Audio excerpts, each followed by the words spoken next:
game industry is a harsh, unforgiving beast at the best of times, and despite the culture of crunch being exposed years ago, it continues to be a persistent practice at most AAA studios. Though writers, directors, designers, and other senior roles are certainly more protected, that doesn't mean they too aren't frustrated by the agonizing push and pull between creative and business. And so these 10 video game creators all decided to leave the industry to pursue less stressful pastures. I'm Jess from WhatCulture, and here are 10 video games that made their creators leave the industry. Number 10. Fez.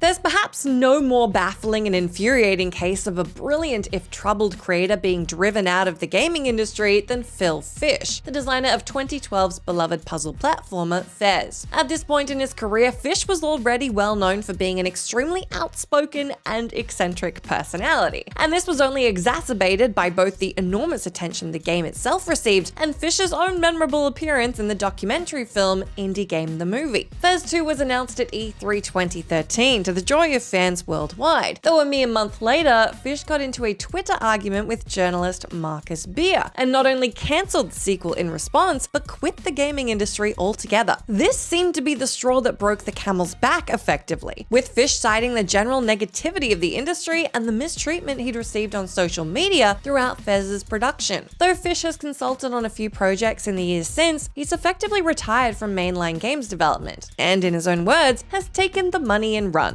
As brilliant as the man undeniably is, he clearly isn't cut out for the brutal world of game dev in the age of social media. And honestly, who can blame him? Number 9. Minecraft. Marcus Notch Peterson is one of the world's most famous gaming personalities, having created the massive sandbox phenomenon Minecraft, which grew from a small indie game into the global billion-dollar phenom it is today. But Notch never intended to shine such a light on himself, and after a few years toiling away at Minecraft's expansion following its 2011 release, he craved an exit from the pressure of being the public face of such a gargantuan pop culture monolith. And so in 2014, Notch sold Minecraft to Microsoft, causing his net worth to soar to a cool $1.5 billion, allowing him to walk away from the table entirely. Though Notch didn't formally announce his retirement from games development, he's largely spent the last 5 years enjoying his immense fortune, including buying a $70 million Beverly Hills home with virtually zero major development in the games industry. Many Minecraft fans ultimately see it as a net positive for everyone, given Notch's extremely questionable political views, which resulted in Microsoft effectively removing any remaining references to him from the game, and even refusing to invite him to Minecraft's 10th anniversary party. Number 8. Diablo III. The release of Diablo III was mired in enormous controversy due to both its always online DRM and the inclusion of a gameplay derailing auction house in which players could spend real money on in-game items. It didn't help matters at all that the game's director Jay Wilson responded to criticisms from Diablo's own creator himself, David Bravik, by declaring, "That loser." Amid huge fan outcry, he later apologized. But Wilson's relationship with the fanbase was permanently tarnished, and a few years after the game's release in 2016, he decided to quit both Blizzard and the gaming industry as a whole, to focus instead on a career in writing. And you can probably guess how fans responded in unison to news of his departure from the business. Number 7. Bear Simulator. Back in 2014, developer John Farjay received $100,000 in Kickstarter funding from 4,000 backers for his game Bear Simulator, which was eventually released in February of 2016. Barely a week after it hit Steam to mostly positive reviews though, Farjay took to Kickstarter to insist the game, quote, didn't have a great reception, and any further updates were basically a lost cause. He added he didn't want to deal with the drama anymore, which many fans interpreted as referring to a video that was posted by popular gaming personality PewDiePie, who openly savaged the game and received almost 5 million views for his trouble. Though PewDiePie later offered up a half-hearted acceptance that his scathing review might have been a tad harsh, Farjay released just a few updates and then walked away, having not worked on another game in the 4 years plus since Bear Simulator's release. Number 6. Anthem. Before leaving BioWare in 2018, James Olin was the company's senior creative director, and having worked there for over 20 years, was a major creative force behind the likes of Baldur's Gate, Star Wars Knights of the Old Republic, Dragon Age Origins, and Mass Effect. Olin's final credited title was BioWare's troubled open-world shooter Anthem, which released to wildly polarizing reviews from critics and players alike, while reports soon emerged of just how troubled the game's development truly was. Clearly, Olin and other major BioWare personnel were put through the ringer during the game's strained creation, so it wasn't terribly surprising that Olin eventually left the company, except he did so an entire 7 months before the game actually shipped. Having suffered through the bulk of development, Olin eventually knew what was coming, but in addition to quitting BioWare, he also decided to step away from games development entirely, opting instead to open up his own book publishing company, Arcanum Worlds. There's an asterisk here, however, as less than a year later, Olin was indeed lured back to the industry by Dungeons & Dragons publisher Wizards of the Coast. They appointed him the head of their new game studio, Archetype Entertainment, and offered him an enormous amount of creative control while still allowing him to operate his book company. Olin said of his decision to return, "This is just an opportunity to work on projects as personal to me as the good old days of the 90s and early thousands." And other ex-BioWare employees who subsequently joined Archetype have similarly commented that their passion for gaming has been renewed as a result. So that's a happy ending.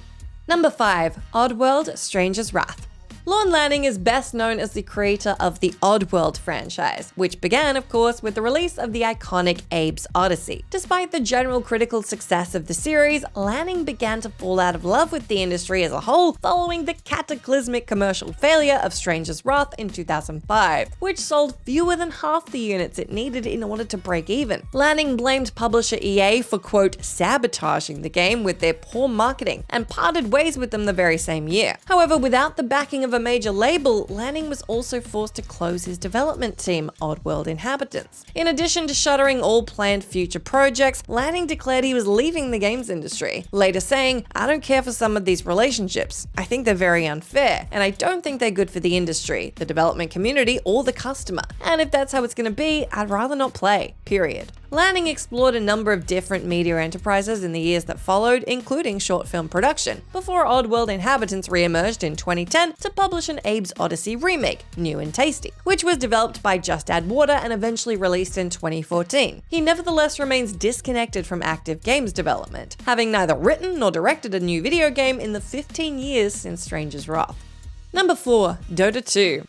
This is an especially interesting one. Before finally leaving Valve in 2016, Mark Laidlaw had worked at the company for roughly 20 years, having served as the sole writer for the first 2 Half-Life games, and also being the story lead on the 2 episodic spin-offs that were released in 2006 and 2007 respectively. In his later years in the company, Laidlaw also served as a major creative force behind Dota 2, spending 4 years producing lore content even as fans continued to ask him about his involvement in a potential third Half-Life game. Upon leaving in 2016, Laidlaw diplomatically said, "I had a good run, but lately I've been feeling a need for a break from the collaborative chaos of game production, and a return to more self-directed writing projects." It didn't take much reading between the lines to suggest that Laidlaw, a published sci-fi author who continued to write while working at Valve, was burned out from working on Dota 2, and needed to take leave for his own sake. The story got even more interesting in 2017 then, when he shocked the world by releasing his own thinly veiled plot outline for Half-Life 2 Episode 3. While not officially canon, it at least gave fans a small measure of peace regarding the game's theoretical narrative direction. Given that Laidlaw called the outline a, quote, snapshot of a dream I had many years ago, many interpreted it as him sharing his frustration with fans that neither Episode 3 nor Half-Life 3 have ever materialized.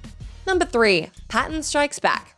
You might not know the name Chris Crawford, but he was an extremely influential game designer and writer throughout the 1980s, and made an exit from the industry in 1992, which remains nothing short of legendary. Crawford's strategy games such as Eastern Front 1941 and Balance of Power were known for their unconventional and inaccessible nature, focused on social and philosophical concepts which weren't common in gaming at the time. But following the release of Crawford's divisive 1991 game Patton Strikes Back: The Battle Battle of the Bulge, he grew disillusioned with the industry, and during a famous speech at the 1992 Game Developers Conference, dramatically announced his exit from the biz. Crawford's iconic dragon speech, in which he used dragons as a metaphor for video games and likened himself to Don Quixote, saw him leave video games in order to explore the more radical, emergent interactive storytelling forms. However, in 2018, some 26 years later, Crawford also announced his abandonment of interactive storytelling, feeling that civilization was still centuries away from embracing the medium's broader concepts. As much of a character as Crawford might be, you can't fault the guy for sticking to his guns and keeping his nose out of traditional games development ever since. Number 2. Lawbreakers. Cliffy B. Bleszinski is best known for his tenure at Epic Games between 1992 and 2012, where he worked on the Unreal and Gears of War franchises, after which he left to take a break, which very nearly resulted in him retiring from the business altogether. However, Bleszinski returned in 2014 with the opening of his new studio, Boss Key Productions, the first release of which would be arena shooter Lawbreakers. Despite receiving positive reviews upon release, the game failed to maintain a user base, resulting in Boss Key being dissolved less than a year after the game's summer 2017 release. Lawbreakers servers were switched off a few months later, and after a desperate attempt to cash in on the Battle Royale craze with the hastily assembled Radical Heights, in late 2018, Bleszinski confirmed he was quitting the industry entirely, declaring, "I'm done." He later invoked the ire of fans by declaring he may have made Lawbreakers too woke due to the inclusion of gender-neutral bathrooms, fearing that it harmed the game's commercial potential. Okay?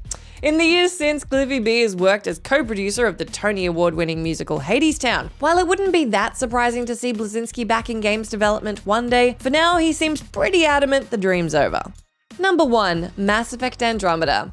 After almost a decade of working in the games industry as a senior editor, BioWare's Cameron Harris announced her permanent departure from the business in 2016, having worked extensively on games such as Dragon Age Inquisition, Star Wars The Old Republic, and finally, Mass Effect Andromeda. Though Harris was certainly diplomatic about her reasons for leaving BioWare, quote, to return to Seattle for new opportunities there, the timing of her exit left many fans suspicious, given that the lead writers for Dragon Age Inquisition and Mass Effect Andromeda, David Gator and Chris Scherf, both quit mere weeks prior. This further stoked fears about Andromeda's production being in trouble, which of course turned out to be completely true a year later when the game finally shipped and was a colossal disappointment. Stories have since done the rounds about Andromeda's extremely troubled development, and while we wouldn't want to put words in Harris's mouth, it's no leap at all to suggest the game's torturous production is what prompted her and others to leave the company, and in her case, the industry too.